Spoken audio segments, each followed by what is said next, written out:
We have a question from Divyesh, and he says, yes, this approval seeking and people pleasing has been rife throughout my thinking and life, coming from an extended family and in a culture of conformity.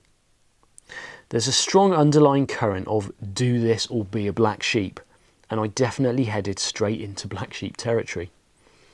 All power to you.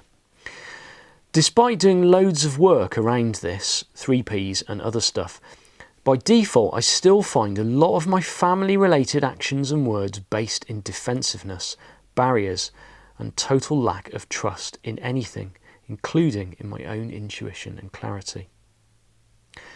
I feel fear in approaching anyone in the family with legitimate questions, etc., and I feel an underlying shame regardless. I'm sorry to hear that, Divyesh. So, I know Divyesh, we've done some work together, so I know that he's okay with me saying that the very, very first thing that we have to do in that question is identify it as a story. As a creation of your own thought system. That, that's the absolute, no nonsense, this is how it is, answer to that one is, well, that's a bunch of thinking. That's past and relationship to other, identity, creating identity of other and of self, labelling as a black sheep, etc.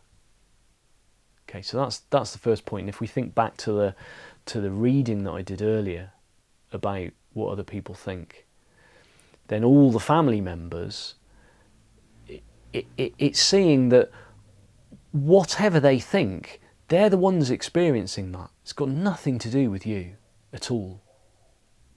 Nothing to do with you. Their behaviours are based on their own insecurities and their own belief systems. And yeah, I get it. There are some cultural norms which are pretty hardwired in, which can make life difficult.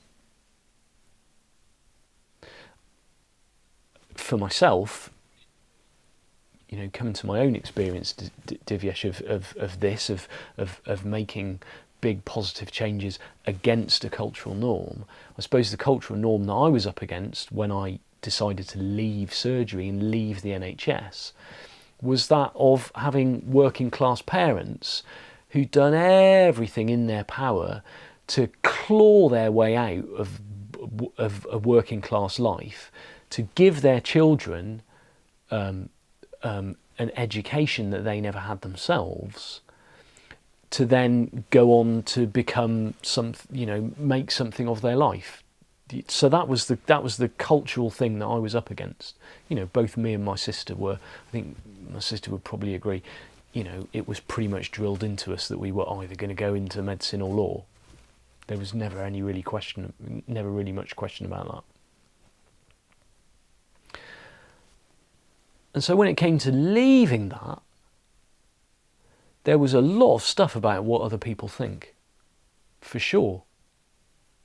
And I'll be honest with you, I used to talk about this an awful lot, because I used to talk about career change. If any of you have seen my career change talk that I used to give, this was number 9. This was principle number 9, principle of career change number 9, which is called cycle your own roads, which is something that I felt so passionate about. I even have the domain cycleyourownroads.com, and I used to have a website, cycleyourownroads.com. And I used to start that principle with an Oscar Wilde quote that said, "Be yourself, because everybody else is already taken." And when it came to leaving surgery, this was like way before coming across the Inside Out Understanding, and way before coming across the 3 principles or anything. But on a very practical level, because I didn't want to know what other people thought, because I knew it was going to be detrimental to my well-being. The way that I saw life back then was that, well, if I get enough negative feedback about the changes that I want to make in my life, I might not do it, essentially. So my way of dealing with that back then was to not tell them, was to just do it all in secret. I knew that I wanted to, I knew I had these, I knew that change was coming. I knew that change was coming. Again, another very practical thing, I'd read Stephen Covey's 7 Habits of Highly Effective People, which is a very, very good book. It's really rooted in wisdom. And one of the things he talks about is doing the deathbed test, is to imagine yourself writing your own eulogy or being at your own funeral and hearing it read out about your achievements and what you'd done and what you hadn't done. Or imagining yourself on your deathbed, looking back over your life. Would there be any regrets about anything that you didn't, well, usually anything that you didn't do? I did that and I was like, oh my God, I need to make a big change. That was the biggest kick up the backside I'd ever had, I think. So without really any understanding of what I said first, Divyesh, about look, what we've got to see here, what's so helpful to see is that's just, that's all happening inside a thought system. That's, without any of that understanding at all, I think I just intuited that, hang on, this is my life. This is my life and I get one shot at it. And I can either do what I feel is right for me, and to hell with what other people think, or I can carry on being miserable doing what I'm doing and putting on a, painting on a smile, and everyone around me thinking whatever it is they're thinking about, oh well, he's happy in this career and my son's a surgeon and all this malarkey. My mum was like the last person to know, to be honest, because I knew it was going to be a really difficult conversation.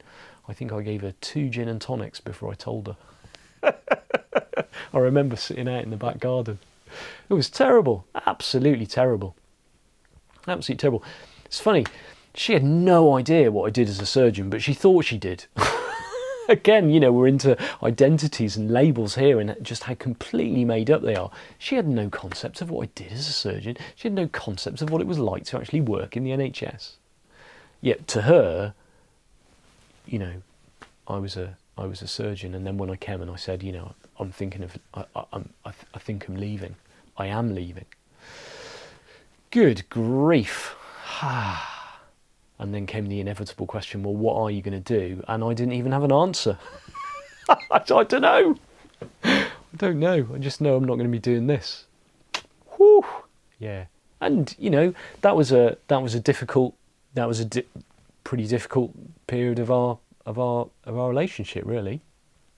Through a few years of it being a bit strained after that. But again, if we're looking at how it actually is, Divyesh, in that situation, my mum was stuck with her feelings about me and her thoughts about me that were based on her left brain.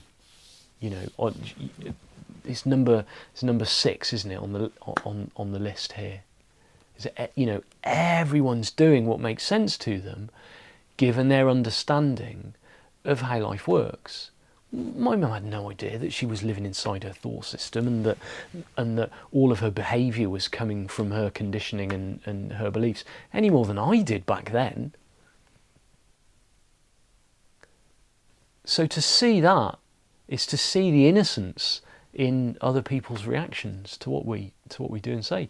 But on a very practical basis, when it comes to things like I feel fear in approaching anyone in family with legitimate questions, well, if you're going to get yelled at and they're just they're so stuck in their cultural beliefs, don't ask them. Ask someone else.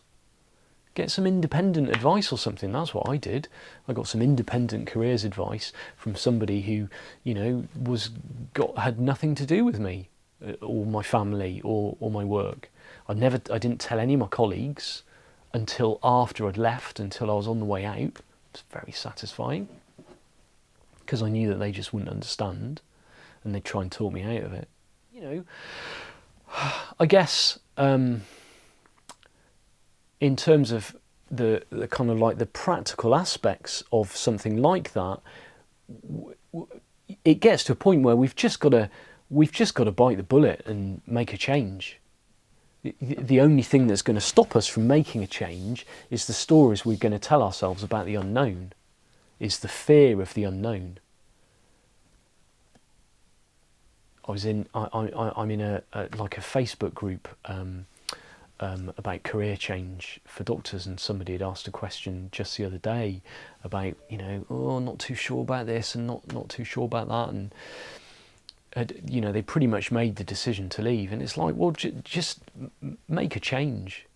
They were still stuck in that should I, shouldn't I, when you could tell that they knew that change was coming, that they needed to leave. It wasn't right for them. It's like all we do is we cross the Rubicon. In all the career changes I've made, I've always just sort of crossed the Rubicon of like, oh no, this is happening. There's no turning back. I don't know, I'm in the great unknown. Telling you about my sort of my low period that I'd had in the last few weeks. That's all just, again, that's going back into the unknown. That's like, I'm not in, I can't predict the future. I don't know what's going to happen. My left brain hates that. It wants order. It wants a map. It wants to know what's going to happen because it thinks it's in control. It thinks that it's the one that's going to have to make all the decisions and everything. Well, that's not how it works. That's an illusion. It's the illusion of control.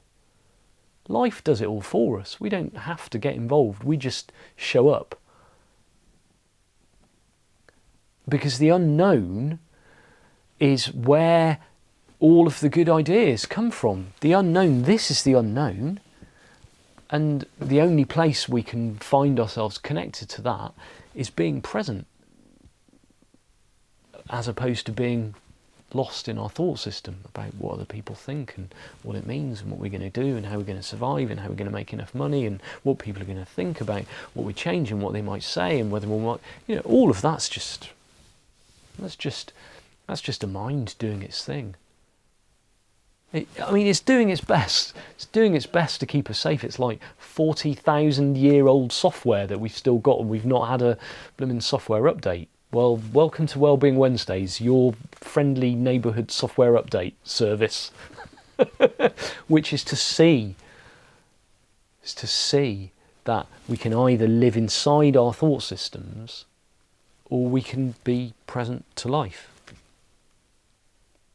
And the more that we can just start to let go of that and ignore it. Ignore it. As my senior SHO used to say, ignore it. The more we can ignore it, the better we do. Honestly.